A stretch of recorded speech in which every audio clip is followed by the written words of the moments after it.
Kimco AK550 palit ball race. Bali dumating na yung order natin kay Kimco. Ito na, kakabit natin ngayon. Ngayon natanggal na natin yung shield dito sa harapan, pati yung side flarings natanggal na rin natin. Hindi natin tatanggalin yung side flarings kasi may screw siya rito kabilaan. Itong buong to tatanggalin talaga. Tapos tanggal din ang gulong. Bali na hugot na natin yung pinakamukha niya. Lilagay muna natin doon. Ang next tatanggalin natin itong panel display para maka-access tayo sa ibabaw ng T-post niya. Na konting impormasyon lang para sa mga kapwa natin mekaniko. Pati yung side flarings nito tanggal.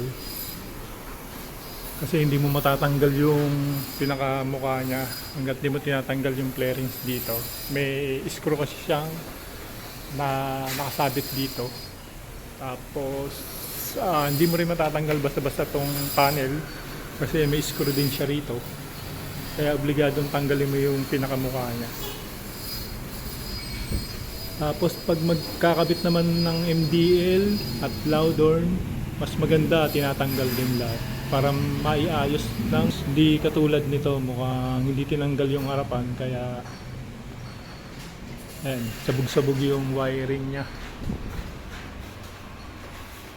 Ganda to, maayos na rin Ayun, tatanungin na lang natin si customer kung papaayos niya to sa atin para nang sa ganun, isang bukasan lang ng magandang bigayan. Ako si Julius dialogue mo yun no? Para magandang bigayan ayusin na rin natin to. Natanggal na rin natin yung panel display nya, dalawang socket lang naman siya. Ay ma-access na ngayon natin yung ball race nya. Natin tanggalin yung mga flarings tsaka yung pinakamukha nya. Dito naman tayo, ang isusunod natin itong gulong nya. Tanggal ng caliper kabilaan, tanggal ng tapalodo. Tapos ito na yung pinaka front shock nya, tatanggalin natin para ma-access na natin yung T-post, yung pinaka T-post nya. Nang sa ganun mapalitan na natin yung ball race nya.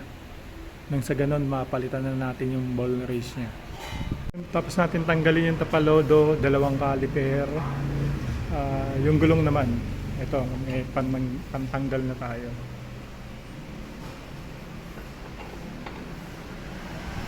Sa kabila, ano lang rito, hold, tapos pwede nang ito, barilin dito. Pero bago yan, basta't naluwagan na natin,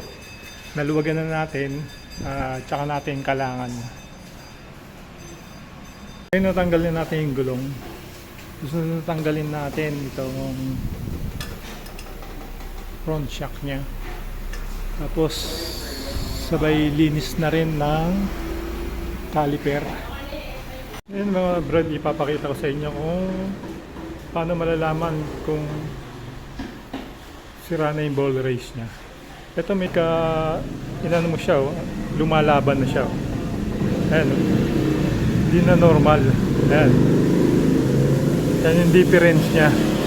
Ngayon, papakita natin, pag napalitan na natin yung ball race, papakita ko sa inyo kung ano yung normal niya. Ito hindi normal to, ang tigas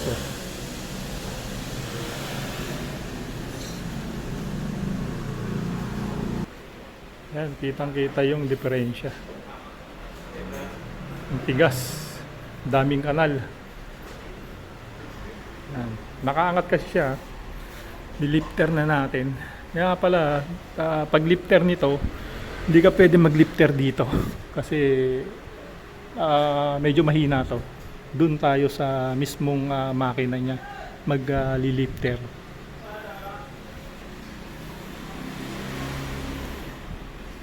Ngayon mamaya papakita ko yung difference pag napalitan na natin ng ball race. Yan, ang tigas ang daming bako niya. Ang dami niyang bako-bako. Yan, pagka ginaganyan mo, ramdam na ramdam mo yung pinakalalim ng mga bearing. Oh. Pagkatapos natin tanggalin yung front shock, bali ang susunod natin tanggalin yung itong manibela para ma-access natin tong nut na to. Pag natanggal na to, yun ang nut para mahugot na tong T-post nya. Tanggal na natin yung manibela. Bali yung T-post, hugutin na lang. Ayan. Makikita na natin yung damage ng ball race. Pahugot, good news. Pa-check natin yung ano. Ayan, puro kalawang. Dami niyang untog. Oh. Dami, no? Oh. Sobrang Damage. sobrang dami minsan. Dami rin, eh. Ayan, eh. Ito. Ayan, kitang-kita. Oh. Puro ano na talaga siya. Puro kalawang. Ayan, papalitan natin ito ngayon ng ball race. Bali, natanggal na natin yung lumang ball race. Ngayon, nalinis na rin natin yung paligid niya. Pati yung nandito sa baba, natanggal na rin natin. Ito yung nakabit na natin yung bago. Ito yung bago niya.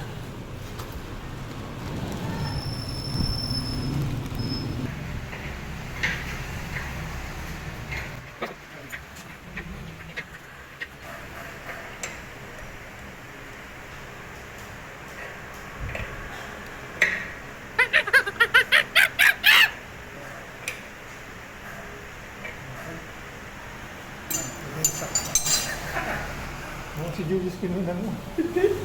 Nasama siya. Kinukuha na ko. Masakit yung mukha niya dun sa bako. Malupitan.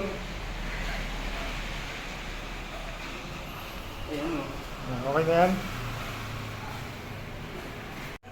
Ayan, bali ito na yung ball race dito sa ibabaw. Lalagyan na lang natin ng grasa. So, ito naman yung sa ilalim. Kainin lang natin ng grasa to. Ayan, nakakabit na rin yun sa ilalim.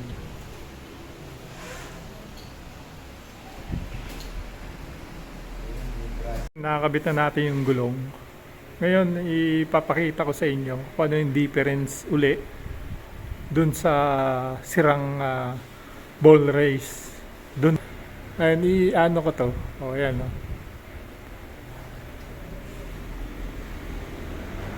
Kanina, talagang stuck, di ba? Ayan, o. Ayan, okay na yung ball race niya ngayon. Ngayon, ang problema na lang nito, ayan, ayusin natin yung wire, tapos papalitan natin ng busina. Ball race, all goods na.